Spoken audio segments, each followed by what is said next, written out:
What's up, everybody, and welcome back to Fireside Giants. I'm your host, Anthony Rivardo, and today doing another OTAs practice report slash recap, but taking a more expanded look at things. Now, if you tuned in for yesterday's episode, we primarily discussed the defense and in more particular, the defensive line, talking about how Elijah Chapman has been active, getting in the backfield, talking about how Abdul Carter got a sack in the most recent practice, and so did Kayvon Thibodeau, albeit with no pads on, non-padded practices, of course, at OTAs. But that was the main topic of discussion in yesterday's episode. Before today's episode, we are officially at the midway point of OTAs. That's right. They're halfway done with all of their OTA practices. They've got a few more left. And then after that, they're going to be done for a while, and they pick things back up with the pads at the end of July for training camp. But since we are at that midway point of OTAs, I wanted to try and gather as much information as I could on the quarterbacks, give you guys a mid-OTAs report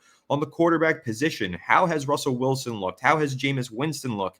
How has Jaxson Dart, the rookie, looked? And even Tommy DeVito? Well, I found plenty of good information on all of these guys reading through each of the New York Giants published practice reports.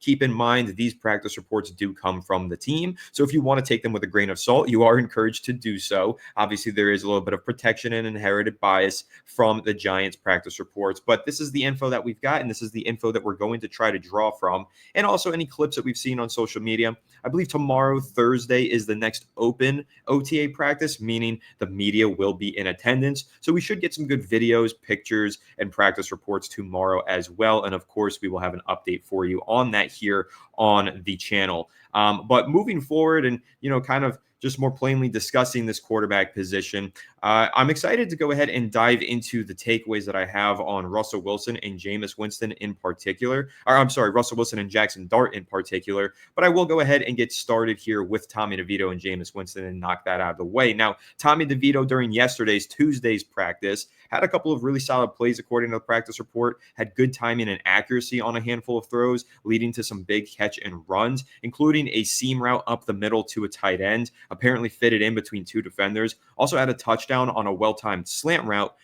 to one of the Giants' undrafted rookie free agent wide receivers, Jordan Bly. Apparently, he took one to the house from close distance. It was a really well-timed throw. So Tommy DeVito, last week when the media was in attendance for practice, though, what they described it as being for Tommy DeVito was his role was pretty much a camp arm, meaning he wasn't super involved. He very much was the fourth string quarterback. So to hear that, this week he's gotten some run in these team drills, he's thrown some touchdown passes. I know he had a few last week as well, but hearing that he had a really strong practice yesterday, I do think is a good sign for Tommy DeVito. Keep in mind, he's still young. I think he's 26 years old, 27 at the most. So for a quarterback, that's pretty young. He's only in his third season in the NFL, still learning things, but also has more experience in this offense than any other quarterback on the roster. So he does still have some value to the New York Giants. Good locker room guy, a big fan favorite, as we all know. Everybody loves Tommy Cutlets, or most people do anyway. Us Italian Americans absolutely do. So Tommy DeVito, I do think, does have value to this football team. Now, will he make the roster? I think it's a long shot, especially hearing that he's very much been a camp arm through these OTA practices. But hey, there's a long time between now and the end of preseason, which is going to be in August. And he's got plenty of time to make up some ground here. And nothing that I've read about Jameis Winston has blown me away. He's kind of just been Jameis Winston. He's thrown some interceptions, he's thrown some touchdowns, but he's been a great locker room guy as well. We just posted a video actually on Fireside Giants social medias and on YouTube Shorts as well, if you want to check it out there, of Jameis Winston meeting UFC champion, taking the belt and singing the Lion King song. So you know what? Jameis Winston has always been a riot, and he still is here with the New York Giants. But what I've read about Jameis, he did throw a couple of touchdowns to Jalen Hyatt during the past few practices, and he's thrown, again, an interception here or there, but also quite a handful of touchdowns in his own right. Speaking of the touchdowns and speaking more generally of these practices, for the first week, the Giants primarily were doing red zone work. That's why you saw a lot of those touchdown clips and read a lot of these reports, and they were quick passes. They were short passes. They weren't going long and throwing deep shots. However, this week, they moved the team back to the middle of the field, playing from the 50 or 40-yard line about. So that's why you saw that clip of Russell Wilson going deep for the touchdown to Jalen Hyatt. And there have been a couple of moments in the practice reports noted where not only has Russell Wilson gone deep, but so has Jameis and so has Jaxson Dart. So they are starting to open up the playbook, expand the offense a little bit now that they've moved the offense back and aren't just doing red zone team drills. So that's an exciting thing to note. And I think that's important as we move into the next half of this conversation, primarily focusing on these two quarterbacks that everybody is interested in, Russell Wilson and and Jaxson Dart. So Russell Wilson, this is from a direct quote from the practice report, again, tying back to what I said about them moving the offense back. After they spent the vast majority of the first week in the red zone, the Giants moved the line of scrimmage back for most of Monday and aired it out at times. That started right away when Russell Wilson connected with wide receiver Jalen Hyatt on one of his patented moonballs for a gain of 40 yards. So he went deep. He connected with Hyatt, as I mentioned. That video we did post on Fireside Giants social medias and on YouTube Shorts, so go check it out there as well. But yeah, Russell Wilson, we've read that he's been going deep. Even when they were doing the red zone drills, it's hard to go deep in red zone drills, but because you're only at the 20, 25-yard line or even closer. But when they were lined up back at the 20, he did hit a shot over the top of the defense to Zach Pascal in the back corner of the end zone for a touchdown. So Russell Wilson still has that great touch on his deep passes, still able to layer throws 20-plus yards downfield, and looking really good so far through OTAs. Now, we mentioned a lot of the defensive highlights yesterday and how there have been a lot of interceptions, and that honestly has continued. I do believe Russell Wilson threw a pick during yesterday's practice. I think I saw that in the report. I think it was Javon Holland, actually, who got the interception as well. So these defensive backs have really come to play through OTAs. I think that we've read more about defensive backs plays than we have about quarterbacks and receivers plays. So I don't want to put too much stock into that. Like I said, take everything from OTAs with a grain of salt. There's no pads. You know, they're just doing 7-on-7, 11-on-11 drills. But if I'm trying to interpret the practice reports and the clips that we've gotten and all the information we've received, the way that I am interpreting them is that the defense has outperformed the offense quite a bit through the first, half of these OTA practices. We've seen a couple clips here and there of the offense, and we've seen, in the practice reports, touchdowns from this player and that player. But there's been a lot of interceptions. There's been a lot of broken up passes, and there's been a lot of would-be sacks. So I'll say not necessarily highlighting that as a detriment to the offense, but more just trying to be positive here and highlight that this Giants defense should live up to the hype, right? Like, we are all excited about this defense. We know that the defensive line is stacked with talent. We love the additions that the Giants made in the secondary. And even Deonte Banks has shown up in the practice report a couple times as well with some pass breakups. I read that Cordell Flott has had quite a few, actually. Cordell Flott has been a standout according to the practice reports. So essentially, not trying to worry you about the offense because it is only OTAs, but trying to excite you about this defense. It sounds like the defense has gotten the better of the offense on several occasions, and that's really a good thing. We want this defense to live up to the hype. This defense definitely does have top 10 unit in the NFL potential. They've got some great defensive back additions. They have, on paper, arguably the best defensive line in football. Arguably and on paper being two big terms that you need to focus on me saying there, because we do have to see it on the field. And that's going to be my main point here. The defense might be getting the better of the offense at times. The defense might be looking really good, but once again, this is only 7-on-7 and 11-on-11 drills. They're not running cover zero. They're not running disguised coverages. They're not going from a two deep shell into a single high safety look and trying to trick Russell Wilson. They're not doing anything fancy like that. I mean, they might be walking through some of their plays, but the scheming of things can't fully happen until the pads are on. So that's why I'm saying there is plenty of time for the offense to pick things up. There's going to be plenty of opportunities in training camp and preseason for the defense to falter potentially as they start to work more into the defense in terms of the scheming. Because what do we always say when we have these conversations about the defense? Talent is so obviously there. Can the defensive coordinator maximize that talent? That's going to be the question, and we still don't have an answer to that. Even if the defense is playing well right now, that is basically the individual talents playing well. Still need to see it when the pads come on next month for the defense. But all right, we segued away from the quarterbacks. We talked about the defense a little bit, got that out of the way. Let's return to the quarterbacks. Now, let's talk about Jaxson Dart a little bit. I know everybody's really excited to hear about Dart, and I'm right there with you. I can wait to watch this kid play. I'm watching play in the preseason, that is, because I don't expect to see a ton of him this regular season. But more on that in a bit, because I think we should bring up the Phil Simms quote. But Jaxson Dart, how has he looked? Is he playing well? The answer is yes, he is playing well, and he has looked pretty good. I'll read a couple of moments from the practice report, direct quotes. Hyatt also caught a pair of touchdowns in the first OTA, one from Jameis Winston and another from rookie Jaxson Dart. We did mention that already on the channel. Dart layered a throw right over Bobby Okereke, like literally fingertip, right over his fingertips of Okereke into the back of the end zone for a touchdown to Jalen Hyatt, who, as we mentioned yesterday, has been a true standout through the first half of OTA practices. Here's another quote saying Jaxson Dart was sharp, targeting many of the Giants' tight ends throughout practice. His first big completion came to fellow rookie Thomas Fidone II, who was crossing in the intermediate level of the field. And I will say, this is one thing that's been consistent in all of these practice reports. Which wide receiver has been standing out has been fluctuating here and there. Haven't seen a ton of Wan'Dale Robinson, to be completely honest. Again, not worried. It's only OTAs. Have seen a lot of Jalen Hyatt's name in these OTAs, in these practice reports. Have seen some Darius Slayton. But if I've got to give you something that I've seen way more of, it is the tight end group. I've seen a lot of Theo Johnson. I've seen a lot of Greg Dulcich appearing in these practice reports. Greg Dulcich had a touchdown from Russell Wilson the other day, and he had a touchdown from Jameis Winston as well recently. Greg Dulcich is a name that I think we omitted on accident from the recent tight end conversation. I think that was yesterday's episode, two episodes ago. It was Monday's episode talking about the tight ends that the New York Giants have. Dulcich, I forgot to bring him up, but Dulcich has been a standout throughout OTAs. So keep an eye on him. Formerly with the Denver Broncos and Russell Wilson, when Russ was playing for the Broncos, Dulcich was there, reuniting here now with the New York Giants. And Dulcich, like I said, has been playing quite well through the first half of OTAs. So let's keep an eye on him as we get closer to training camp. But developing that further, we've seen a lot of Dulcich in these reports, a lot of Theo Johnson.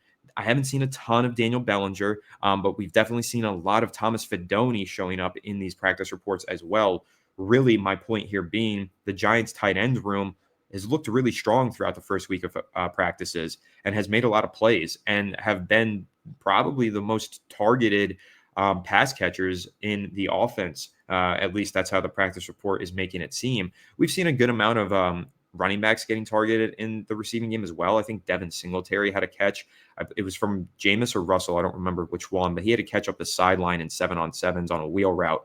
I know that Turbo Dante Miller had a receiving touchdown last week. I know that Tyrone Tracy has gotten some targets as well in the receiving portion of the game. Haven't read a ton about Scattaboo, but that's okay.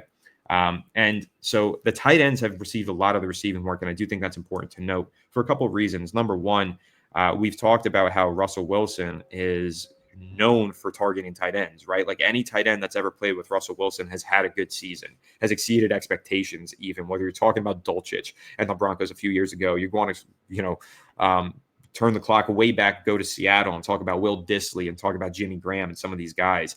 Tight ends just always play well with Russell Wilson. So I keep mentioning it. Theo Johnson, the Giants feel really confident he's going to be a breakout player. I'm starting to feel that way too, because we've seen a lot of tight ends pop up in these reports, and we know that Russell Wilson loves to pepper tight ends. And so far through these practices, according to the reports, so does Jaxson Dart. He has been feeding these tight ends in the short to intermediate portions of the field, which I do think is a positive sign.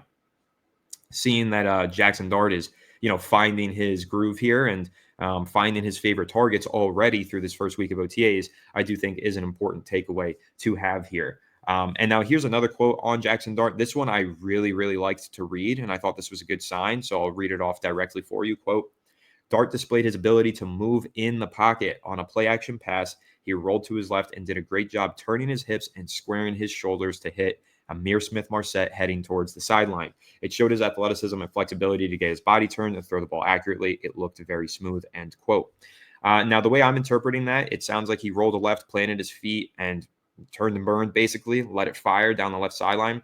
That sounds a lot like that one pass that Jaxson Dart had versus Duke in that bowl game this season. That was a pretty widely known play for Dart, popped up a lot in his highlights and was a big topic of discussion during the pre-draft process because that was one of the best plays that he had last season.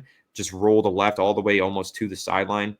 It was kind of reminiscent, if you remember, in that playoff game versus the Vikings in 2022, when Daniel Jones rolled to left and hit Isaiah Hodgins on the left sideline. Jaxson Dart made a throw versus Duke, ironically enough, because that's where Daniel Jones played. But Dart made a throw versus Duke this past season that was very reminiscent of that throw but probably an extra 20 yards downfield. It was like a 45-yard rope that he threw. Really impressive play to get the Ole Miss Rebels down in scoring distance, like within the 10-yard line. So that's what this play from the practice report reminds me of. It doesn't say how deep of a throw this was, but it does say he rolled left, planted his feet, and burned it onto the sideline for a big gain. And so that is one thing that I'll say about Jaxson Dart during the pre-draft process, why I was so high on him. Obviously, as you all know, I referred to him as a potential steal of the NFL draft before the Giants even selected him. Thought he would be a mid-round guy and a steal. He ends up going to the first round, and I'm super happy about it. But one of the things that I really liked was his ability to get off script, to move out of the pocket. He does have good mobility, and he does have ability to throw on the run, as evidenced by that play against Duke, as evidenced by this play in the report here to Amir Smith-Marset. And that's rolling left, but he can also roll right, and more on that in just a second. But Jaxson Dart, young, athletic, mobile, has the ability to make these throws on the run, and all of those things are positive, and I'm happy to see them showing up so far here in these practice reports. So definitely loving what I'm hearing about Jaxson Dart and excited to hear plenty more. But let's move on to this next direct quote from the practice report yesterday on Jaxson Dart. Quote, Dart's last highlight throw came on a play where he was flushed out of the pocket and scrambled right. It looked like he was about to run it when he spotted Theo Johnson on the numbers all the way on the left side of the field. Instead of trying to make a long throw while fading away from his target, Dart stopped and got good velocity on the ball to get it across the field for the catch. End quote. This one I really like. I think this is a very positive takeaway that you can have, where oftentimes a rookie quarterback is flushed out of the pocket. They're on the move. They're being pressured. What you'll see them do is not plant their feet, throw the ball on the run, maybe even across their body. And obviously, when you're throwing from the right side of the field to the left side, you've got a lot of traffic to get that ball over. And if you don't throw that thing with velocity and accuracy, you're inviting anybody to get their hands on that football. Well, Jaxson Dart, according to this moment in the report, rather than throwing across his body and off platform, plants his feet, fires that thing to the other side of the field, and makes a big completion deep downfield. That's an exciting quote for me, and that's definitely an exciting play that I wish the Giants would post the video of. I got to say, it feels like the Giants are slacking on the videos this year. I feel like at OTAs last year, we saw a lot of highlight videos and clips getting posted. Not so much so far through this year's OTAs, but again, when we get to training camp, I know there will be plenty of videos from fans, from reporters, and from the Giants themselves. But yeah, Jaxson Dart throwing across the field, getting off script, getting flushed out of the pocket, and making a play happen on his own. I think that's a really good sign, and I think that's a really great sign of things to come. So, reminder, guys, when we're talking about deep shots, as we've got here on the title, we're talking about Russell Wilson throwing deep to Jalen Hyatt, but we're also talking about Jaxson Dart. This was a downfield throw here to Theo Johnson that I just described from the practice report, but also talking about that play from Duke, talking about some of these other plays that he made in college. Reminder, Jaxson Dart led college football last year with 1,517 passing yards and 17 touchdowns on deep 20-plus yard passes in 2024. So this is a kid who is proficient at throwing the deep ball. It was the biggest strength in his game, the biggest skill that he could pull out of his bag during his collegiate career, especially at Ole Miss. And I'm really excited to see him learn how to throw that deep ball even better with a mentor like Russell Wilson. I think if you're a good quarterback who could throw the ball downfield with accuracy, and then you get to sit in the same quarterback room as Russell Wilson, practice with him, watch what he does mechanically, how he's able to layer his throws downfield and see what his timing is like. All those things, inevitably, they will rub off on Jaxson Dart, in my opinion. And since he's already got a great understanding of how to throw those deep balls, and he already does throw them well, I think combining that with the mentorship that he might receive, or just the experiential learning that he might get naturally and organically from playing alongside Russell Wilson, I do think all of that could lend itself to a rapid growth here for Jaxson Dart. And that's going to be the last thing that I want to mention. Phil Simms had a quote yesterday or a couple of days ago on the Kay Adams show where he discussed Jaxson Dart. Here's the exact quote that he had. "We've got to find a spot to put Jaxson Dart in there, give him some experience," end quote. So Phil Simms feels like Jaxson Dart needs to play during his rookie campaign. I know that's a pretty controversial topic for Giants fans. Should Jaxson Dart be a starter this year? Should they bubble wrap him for the entirety of his rookie season? Ultimately, I've given this take before. It's going to depend on the Giants' record. If they're 1-4 through the first 5 weeks of the season, we could see Jaxson Dart by week 6. If they are 10-2 through the first 12 games of the season, we're not going to see Jaxson Dart during his rookie year at all, because we're going to go to the playoffs with Russell Wilson most likely. If they're just in the middle of the pack, but they have an outside chance of making it to the playoffs, then I think it's going to be about how good does Jaxson Dart look behind the scenes, right? So there's so many different factors and there's so much context that you need in order to make that decision that we obviously don't have a crystal ball to foresee right now. So we don't know. But to Phil Simms' point, and to paraphrase the rest of what he said, because I don't have it all pulled up, but I did read through what he said to Kay Adams. Essentially, his point was experiential learning. Jaxson Dart needs experience. The only way he's going to get better is through reps. If he's on the football field and he's getting attacked by defense and he's also attacking a defense, these are the things that are going to make him a better player. These are the ways that he's going to learn how to become a better quarterback. And to some extent, I do agree with Phil Simms. I think there's only so much that you can learn behind the scenes. There's only so much that you can do to prepare yourself for the NFL game without taking an NFL field. Because as long as you prolong that experience, as long as you wait to get on the field, even if the Giants wait a full season to get on the field, that NFL speed, that game speed and at the next level, it's going to feel crazy because it is. It's a monumental difference between college and pros. And so no matter when Jaxson Dart gets on the field, he's going to feel that difference.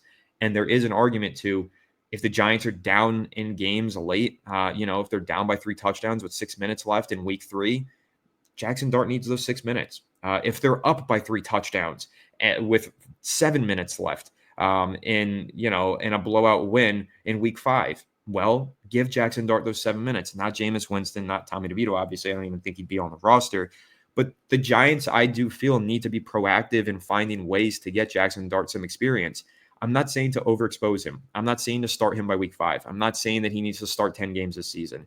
But if he gets to play the equivalent of 4 quarters, whether that's broken up in 7 minutes here, 10 minutes there, 3 minutes here, a minute there, whatever it is, if he gets to play the equivalent of a game, gets 4 quarters worth of game time out there, 60 minutes of game time, I think that's really beneficial for him. And I think that will help him develop quite a bit. Even looking back at some of these players in the NFL who did sit in their rookie season. Obviously, Lamar Jackson is a big one. I think he sat the first 8 weeks of the season. And then he got in the lineup and he had, some really great moments. And then by year 2, he really put it all together. But I would almost guarantee that some of the experience that he gained as a rookie in those 8 weeks or 8 starts or whatever he made definitely helped him progress and hit the ground running in year 2 of his career, which I believe was his first MVP season. Even looking at Patrick Mahomes, he sat for the entirety of his rookie season. Well, not quite. He did play in week 17. He got 1 game, 1 start out there. He threw for 200-something yards, a couple touchdowns and interceptions. Sure, looked like a rookie, but looked like a really good rookie and looked like, okay, he's finally picked up the game after a year of sitting. Now he's got a little bit of experience. Now the Chiefs feel comfortable to turn him loose next year, trade Alex Smith in the offseason. That's how that happened.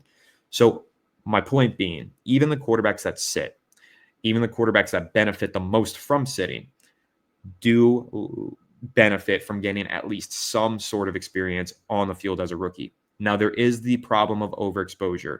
Bryce Young is a good example. Bryce Young should not have been starting from week 1 as a rookie. He was the number 1 overall pick, so inevitably he was going to start. But Jaxson Dart is the number 25 overall pick. He doesn't need to start, and he's not going to start week 1. Russell Wilson's the starter until deemed otherwise. And so now it's about Dart taking his time, learning behind the scenes, growing. But at some point this season, I do agree with Phil Simms. Jaxson Dart needs some playing time. Ideally, Russell Wilson plays great football. The Giants do make the playoffs with him as their starting quarterback. That is the ideal outcome. That is not necessarily the realistic outcome, though, either.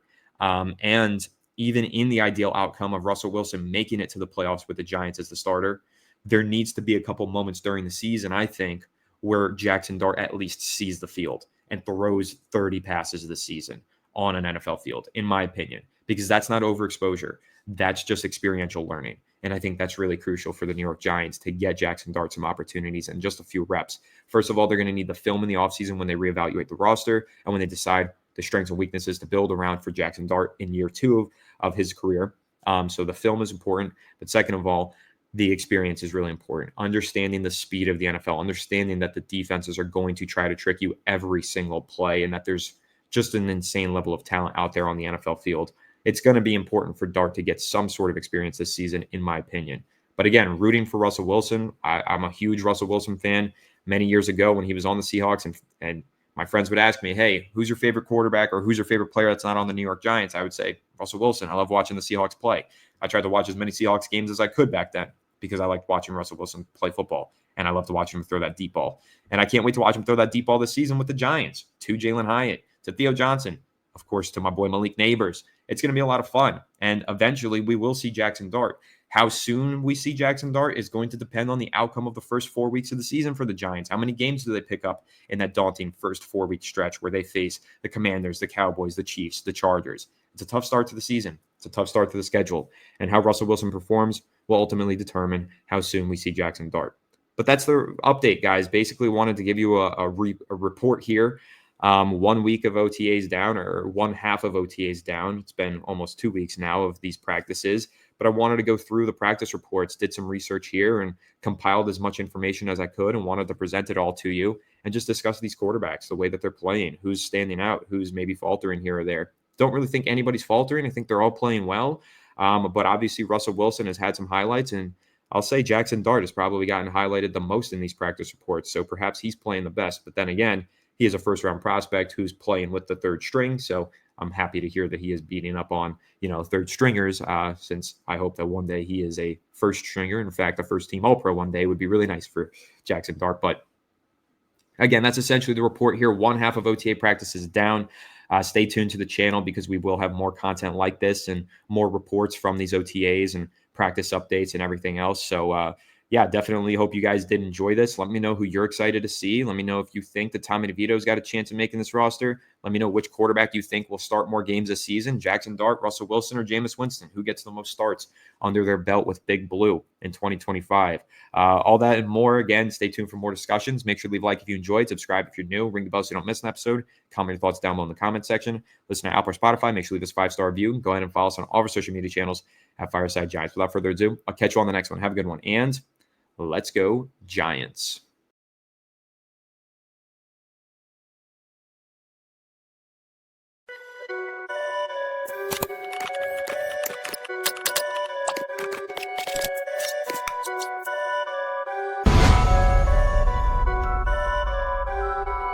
Perfect.